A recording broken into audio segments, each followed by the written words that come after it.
तुम्हारी बातों को सुनकर इस संपूर्ण राज दरबार को आश्चर्य हो रहा है। यदि तुमने ऐसा कर दिया है तो कैसे किया? मुझे और इस राज दरबार में उपस्थित सभी लोगों को पूर्ण कहानी जानने की इच्छा है। मेरी आज्ञा है कि तुम संपूर्ण बात विस्तार पूर्वक बताओ। साथ ही उस पहेली का हल यहां भी बताने का कष्ट करो। भारत द चाणक्य एरा की महागाथा में अब समय का वो चक्र आ चुका था जब आचार्य चाणक्य पीपली वन में चंद्रगुप्त की शिक्षा की शुरुआत करने वाले थे।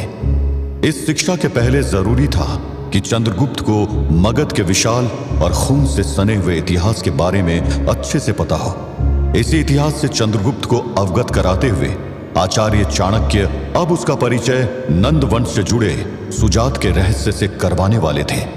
इस बारे में विस्तार से बात करते हुए आचार्य चाणक्य ने चंद्रगुप्त से कहा, चंद्रगुप्त, महाराज महापद्मनंद का आदेश सुनने के पश्चात सुजात कुछ क्षण के लिए शांत हो गया। कुछ देर के बाद सुजात ने कहा, महाराज, इस पहेली को हल करने के लिए मुझे किसी के सहयोग की आवश्यकता थी। सुजात, पहेली को हल करने के लिए तुम्हारा सहयोग किसने किया? महाराज, मैं अपने कक्ष में काफी परेशान होकर व्याकुलता के साथ विचार कर रहा था।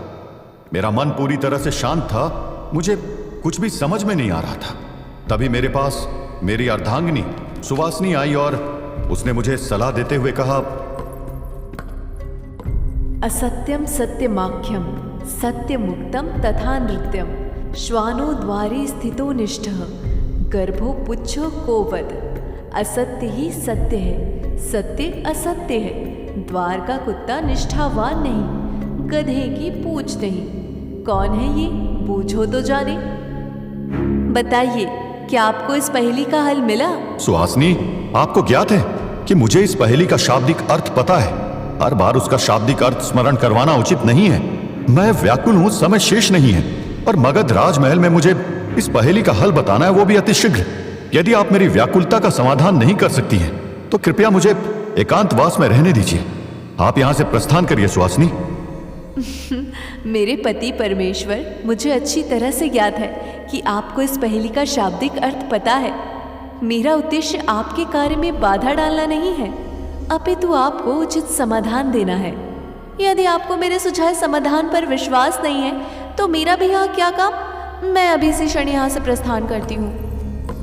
एक क्षण सुहासिनी, कक्ष से जाने की आवश्यकता नहीं है। आपने आदेश दिया और हम कक्ष के बाहर नहीं गए। अब आप बताइए, क्या आप पहेली के हल को लेकर हमारी सलाह सुनना चाहते हैं? बिल्कुल, अब बताइए, आप पहेली के बारे में क्या सलाह देना चाहती हैं? तो फिर हमारे प्रश्न का उत्तर दीजिए कि इस पहेली का जन्म कहाँ से हुआ है? इस पहेली का जन्म काशी से हुआ है।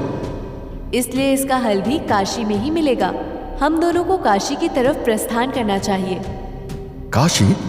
जी हाँ, हम दोनों को काशी की तरफ प्रस्थान करना होगा। सुजात, आगे बताओ, क्या हुआ? महाराज, मैं अपनी अर्धांगिनी सुहासिनी के साथ चुपचाप काशी में जाकर बस गया।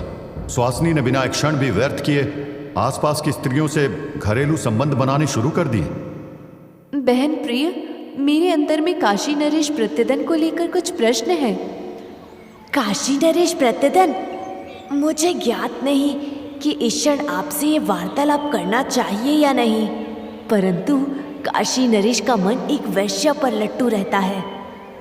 बहन प्रिय, काशी नरेश प्रत्यदन का केवल मन ही उस महिला पर मोहित है या फिर काशी नरेश प्रत्येक रात्रि को उस वैश्या को अपने राजप्रसाद में सहवास के लिए निमंत्रण भी भेजता है? काशी नरेश प्रत्यर्दन की बाहों में कन्या तुम्हारा स्वागत है। तुम्हारे ये कोमल स्पर्श मन मोहित करने वाले हैं। इन्हीं कोमल स्पर्श के लिए तो मैं राजा प्रत्यर्दन हर भोर तुम्हें 5 काशापण इनाम के तौर पर देता हूं। सौंदर्य से भरी अप्सरा।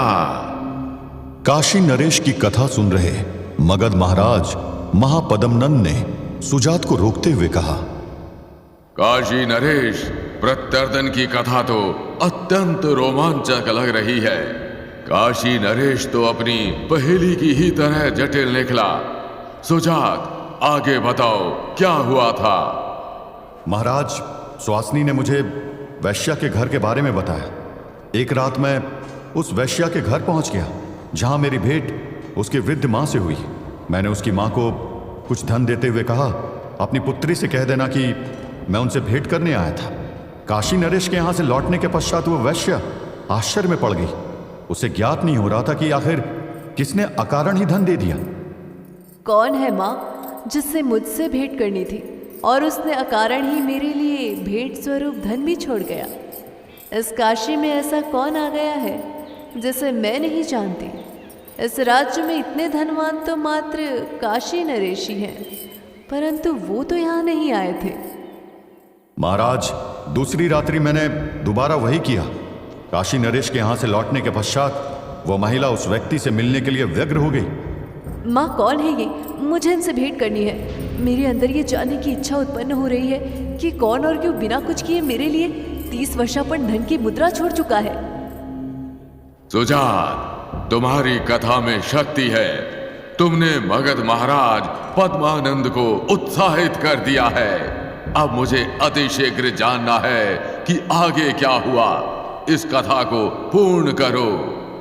महाराज, तीसरे दिन प्रातःकाल के समय मैंने उस महिला के घर के द्वार को खोला। द्वार के अंदर मेरी भेंट उस महिला से हुई। मैंने उसे कुछ और धन दिए और उसे उसकी पीठ दिखाने का आग्रह किया। उस महिला ने वैसा ही किया जैसा मैंने कहा था। इसके पश्चात मैंने अपने हाथ में ली हुई छड़ी से 2 बार उस महिला की पीठ पर प्रहार कर दिया। इसके पश्चात मैंने उस महिला से कहा कि यह बात किसी को नहीं बतानी है। वो इतना धन पा चुकी थी कि तुरंत मेरी बात मान गई। मुझे आपने इतना धन दिया है कि इसके लिए मैं 2 कोड़े या कई कोड़े दर्द को सह सकती हूँ। आप निश्चिंत रहिए। मैं इस कक्ष में क्या हुआ किसी को नहीं ज्ञात होने दूंगी। सुजात, आगे बताओ क्या हुआ। इस बात का काशी नरेश की उस पहेली से क्या संबंध है? महाराज, वापस आते समय मैंने एक दुकान से कटे हुए बकरे का सर खरीदा और उसे अपने घर लेकर आया, जहां मैंने अपनी धर्मपत्नी से कहा कि यह सर काशी के युवराज का है, आओ इसे आंगन में गाड़ देते हैं। मेरी पत्नी ने सहयोग किया और मेरे मना करने के पश्चात भी ये बात उसने पड़ोसी महिला को बता दी। बहन प्रिय, काशी युवराज इस दुनिया में अब नहीं रहे। मैंने अपने नेत्रों से उनका कटा हुआ सर देखा था, परंतु मैंने तुमसे ऐसा कहा, किसी को मत बताना। काशी नरेश प्रत्येक रात्रि को उस वैश्य को अपनी राजप्रसाद में रहवास के लिए निमंत्रण भेजते हैं ना, ये उसी का श्राप लगा है। तुम निश्चिंत रहो, ये बात किसी को पता नहीं चलेगी। महाराज, वही हुआ जो होने वाला था। पड़ोसी महिला ने यह वार्तालाप दूसरी महिला से बताई, उसने तीसरी महिला से। इस तरह पूरे नगर में यह बात फैल गई कि काशी युवराज जीवित नहीं रहे। फिर अगले क्षण नगर के 2 सैनिक मेरे द्वार पर मुझे पकड़ने के लिए आ गए। मैंने उन्हें 10 काशापर्ण घूस में दिए। वो मुझे बिना बंदी बनाए ही लौट गए, परंतु अगले दिन मुझे काशी नरेश के राज दरबार में बंदी बनाकर पेश किया गया। मेरे ऊपर युवराज की मृत्यु का आरोप था। मुझे काशी नरेश ने मृत्यु दंड दे दिया था। काशी के युवराज की मृत्यु के दोषी को मात्र मृत्यु दंड ही मिलना चाहिए। काशी नरेश, मैं निर्दोष हूं। मैं आपसे सविनय निवेदन करता हूं कि मैं तो पाटलिपुत्र का सुजात हूं। मैं मगध सम्राट की तरफ से यहां आपकी भेजी गई पहेली का उत्तर लेकर आया हूं। क्या? मगध सम्राट की तरफ से पहेली का हल? जी काशी नरेश, वही पहेली जो आपने मगध राज दरबार में भेजी थी, वहां की बौद्धिक क्षमता की जांच करने के लिए। असत्य ही सत्य है, सत्य असत्य है। द्वार का कुत्ता निष्ठावान नहीं, गधे की पूंछ नहीं। कौन है बुझो तो जाने। काशी नरेश, इस पहेली का हल ये रहा।